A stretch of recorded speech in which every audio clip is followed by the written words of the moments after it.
E aí galera, beleza? Como é que tá as coisas aí? Aqui no sul, cara, chove pra caramba, um clima que combina inclusive com o quadrinho que eu vou falar hoje pra vocês. Hoje o Blockbuster traz comigo, Clayton Silva, a análise de Departamento da Verdade, mais novo quadrinho lançado pela Devir do nosso querido James Tynion IV, ou James Tynion do Batman, ou James Tynion o Lindo. Primeiro eu vou começar com uma confissão, um depoimento pessoal. Quando eu tinha 15 anos eu recebi o meu primeiro salário mínimo.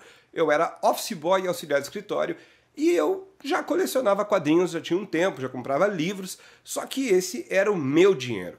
Eu não tinha que negociar com meu pai nem com a minha mãe aquilo que eu queria comprar. E aí eu fui na livraria e comprei isso aqui.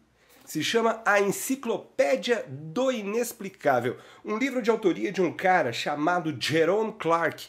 Eu nem quero saber o que esse cara anda fazendo hoje em dia, porque na verdade as chances dele ser um terraplanista são enormes. Tá, mas o que isso tem a ver com o quadrinho do Tynion? Mano, eu tenho 40, vou fazer 41 anos de idade.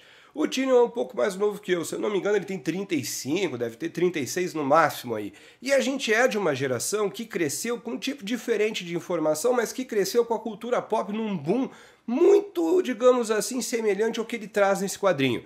A gente é uma galera que cresceu com Arquivo X. Nós somos pessoas que gostavam muito de ver qualquer coisa parecida com ufologia, algumas lendas urbanas.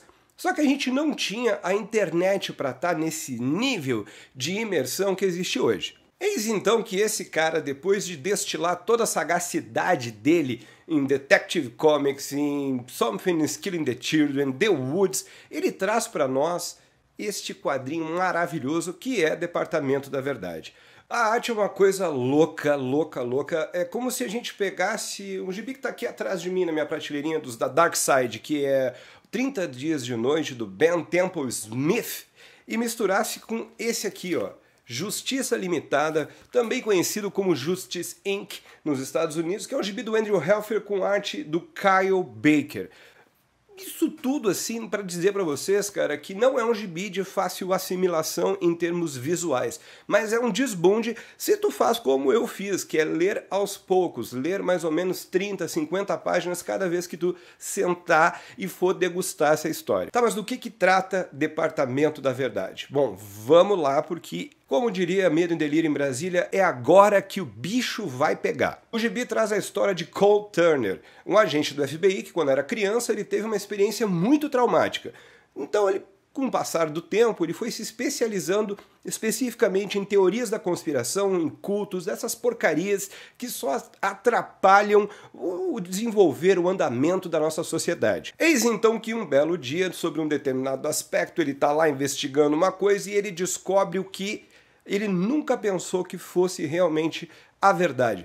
Que toda a teoria da conspiração que vocês podem imaginar, elas existem. Sim, elas existem. Assim como eu estou falando e ao fundo tem um relâmpago, um trovão, porque chove muito aqui, e na verdade pode ser uma nave espacial descendo na minha cidade, em Canoas. Bom, cara, daqui a pouco a Terra plana é verdade. Daqui a pouco todo aquele satanic panic que existia nos anos 70 e 80, bom, daqui a pouco eles também existiram. Mas como que acontece isso? Bom, simples. Digamos que o poder das nossas ideias, eles tornam a realidade moldável. Eles moldam a realidade e eles fazem com que determinadas coisas que nós pensamos que são impossíveis de serem realidade, na verdade, se tornem aquilo que nós temos como mundo real.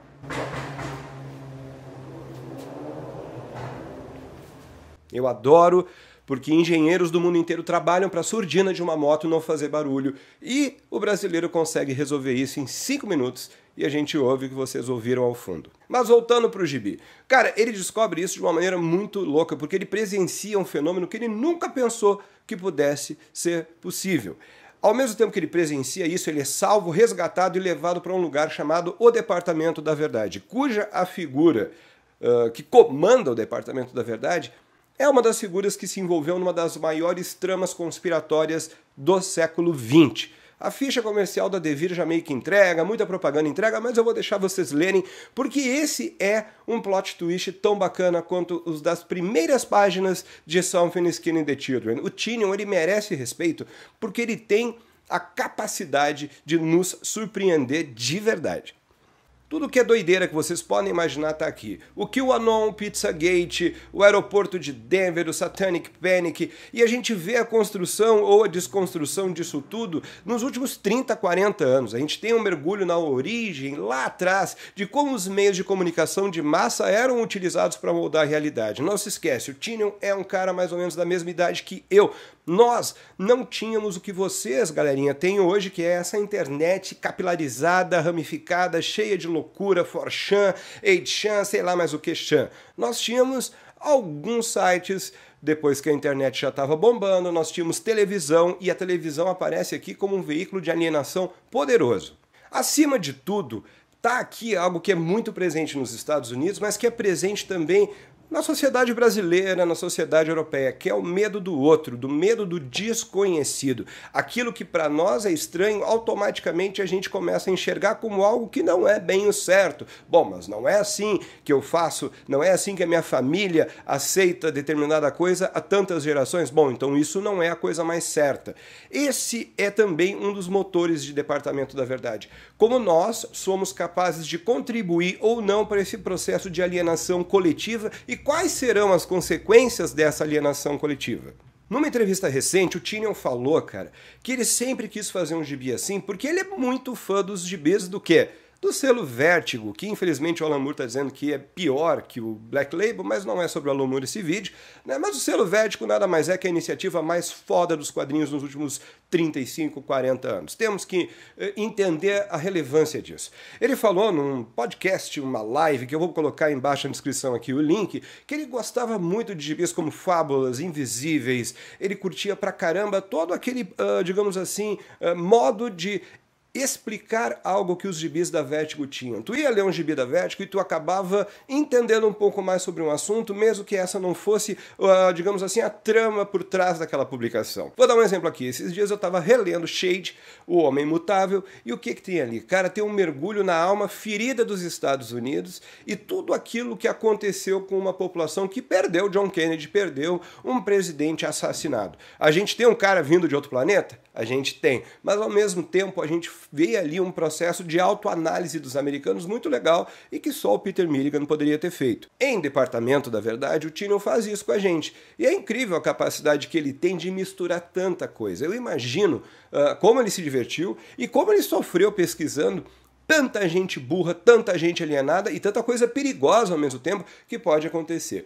Como um cara entre 30 e 40 anos, ele deve ser apaixonado por grandes histórias que se tornaram clássicos, como As Luzes de Fênix, como todo aquele, digamos assim, lore em cima do Sasquatch, do Bigfoot norte-americano, nosso querido Pé Grande. Então, aos poucos, ele vai incorporando aquilo lá. Bom, o Tinion disse que no original ele estava pensando em fazer mais ou menos 15 issues, 15 edições.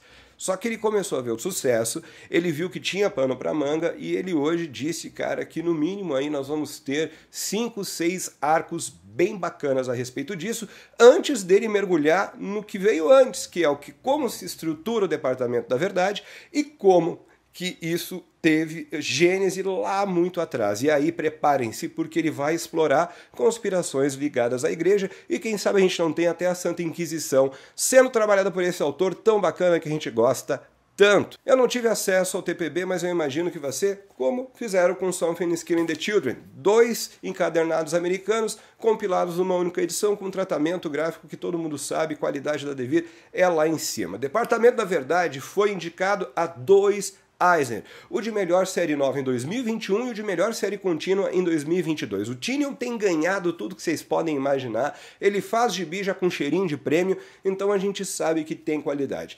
Departamento da Verdade, cara, é isso. É brincar com a imaginação do leitor, é brincar com a alienação da sociedade e colocar isso dentro de uma trama com um fio condutor.